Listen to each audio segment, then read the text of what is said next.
यहाँ पर ये है कि जिस तरह का इंटरेस्ट हम देख रहे हैं वो एक अंडरलाइन बुल मार्केट का भी एक ट्रेंड है, क्योंकि इस तरह के निवेशक, जैसे चर्चा में कई बार हमने भी कई बार इस पर चर्चा कर रखी है कि इस तरह के निवेशकों ने कभी बाजार में एक कंसिस्टेंट गिरावट नहीं देखी है, मंदी का माहौल नहीं दिखा है।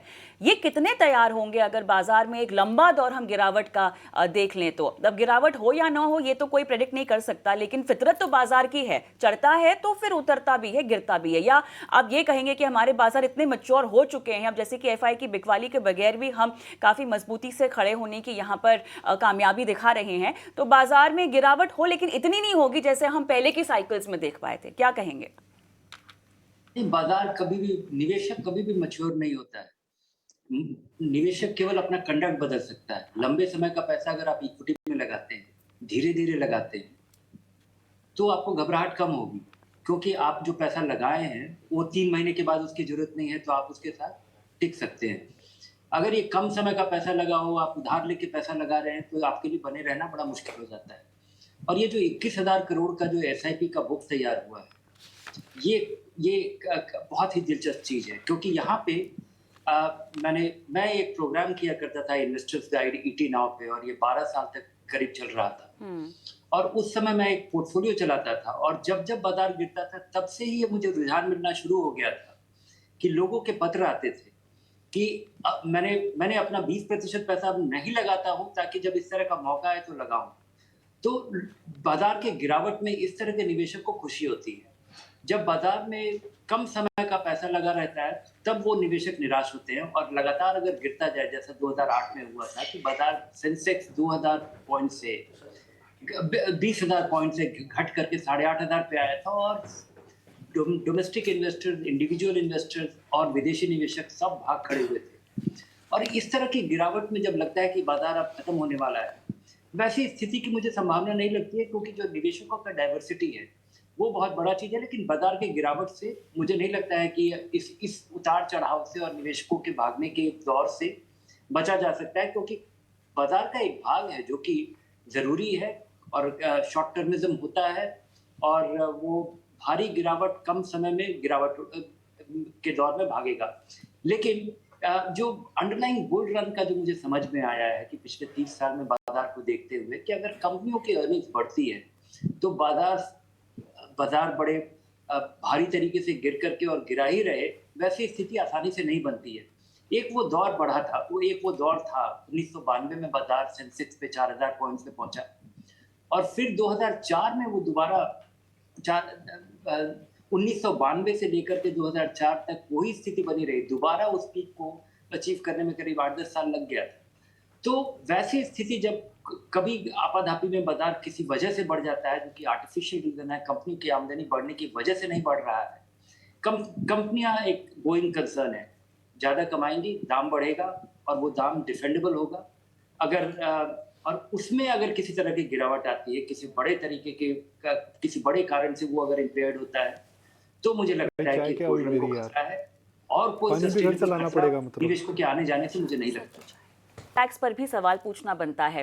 तो धीरेंद्र सर, आज का निवेश और आज के निवेशक के लिए अगर कोई रेड फ्लैग्स मैं समझना चाहूं तो वो क्या निकल कर आ रहे हैं आपकी समझ में?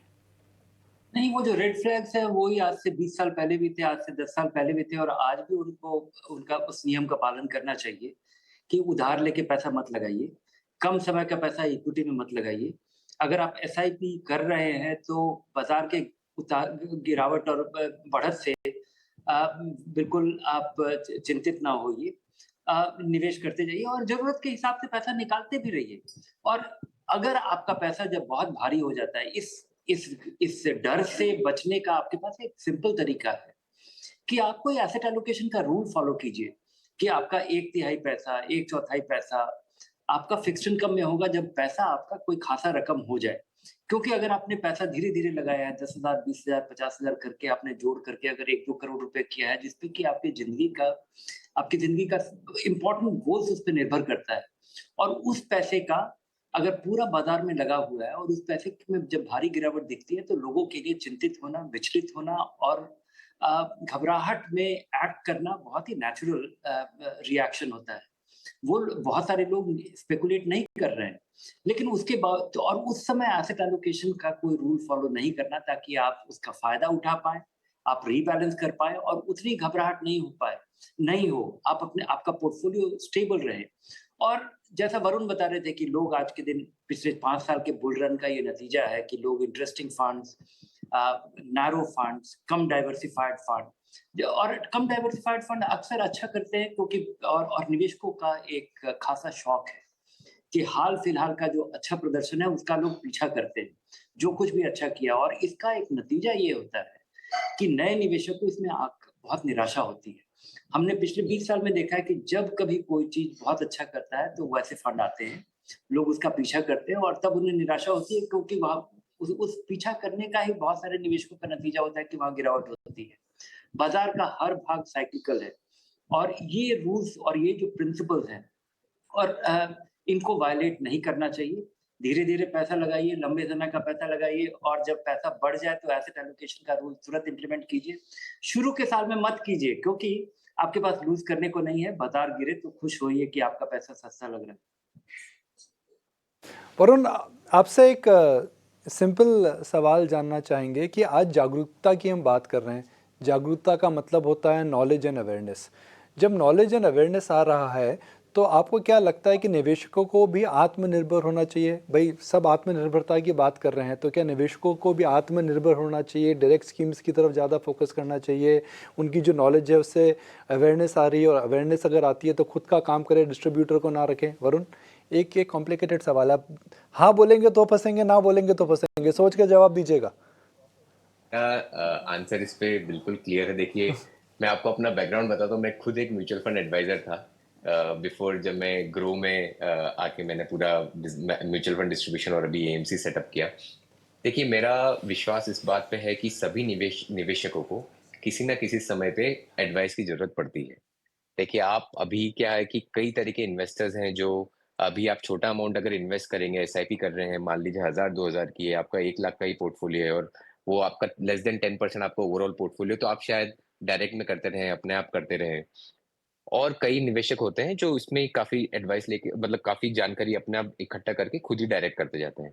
पर जैसे जैसे आप आगे बढ़ते जाएंगे, ऐसे जैसे आपका पोर्टफोलियो आगे बढ़ता जाएगा, वो एक बड़ा पार्ट होता जाएगा आपके ओवरऑल नेटवर्थ का, तब आपको एडवाइस की जरूरत पड़ती है।